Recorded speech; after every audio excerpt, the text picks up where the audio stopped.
Hey everybody, I'm Alan with Dad's Playing Games, and this is the 5th video for a series we're doing on soldier strategies for the game of Frostgrave.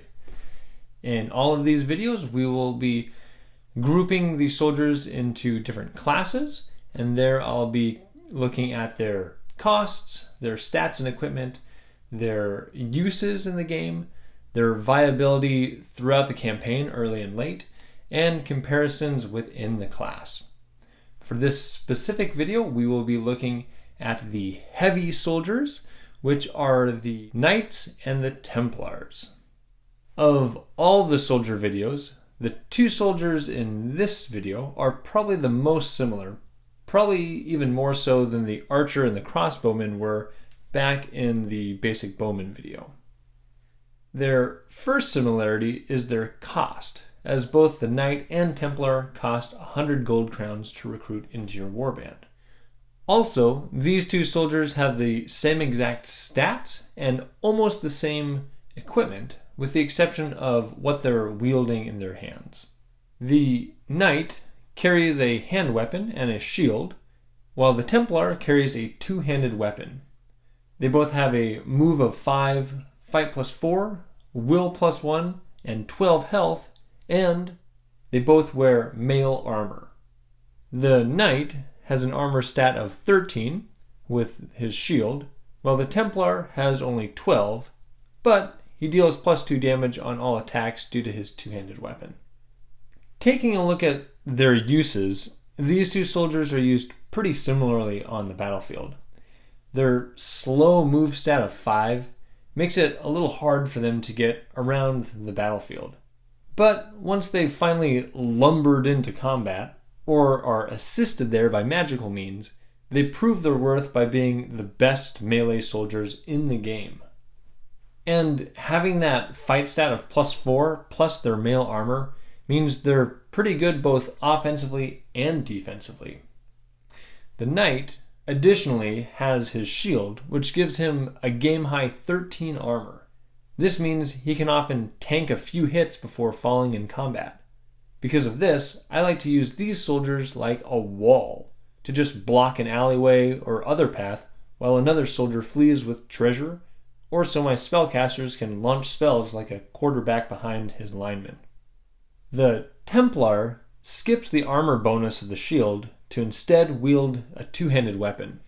The extra damage bonus this weapon gives these soldiers makes them more like shock troopers and allows them to kind of control one area of the board just by intimidating their opponents.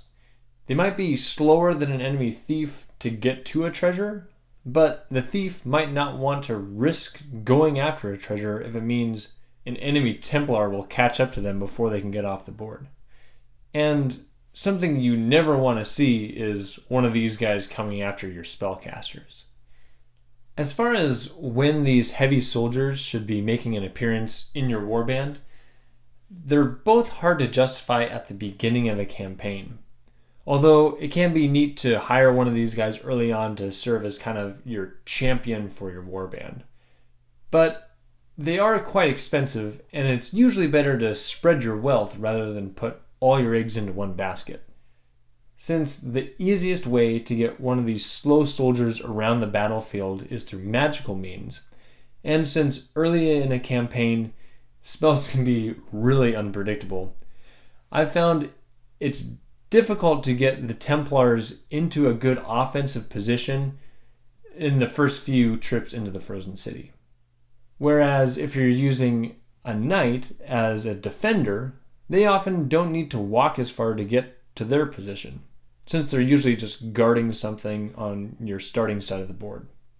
As the campaign progresses, however, I find that both the Templar and the Knight can be great soldiers, and hiring a few of these guys when you've got some extra gold crowns is a strong choice. When it comes to how many of these soldiers to hire, I've found that one Knight is usually sufficient, as there's usually only one spot on the board that I'm really wanting to guard. With the Templars, however, having 2 or even 3 of them can be quite beneficial to control a few points on the board, or to travel in a pack of destruction. Now we're at the part of the video where I take a look at these two different soldier types and I make a bold statement about which is the best of these two soldiers. And with these two soldier types, it seems like it should be easy because it's almost a question of what's better, a sword and a shield or a two-handed weapon. However, of all the videos I've made so far, this is the one I've wavered back and forth with the most. The knight is the best defender in the game, but I found that offense is often more useful than defense in this game. The Templar can deal more damage with this two-handed weapon, but if you're confident about their offense, you might not need their mail armor, which slows them down.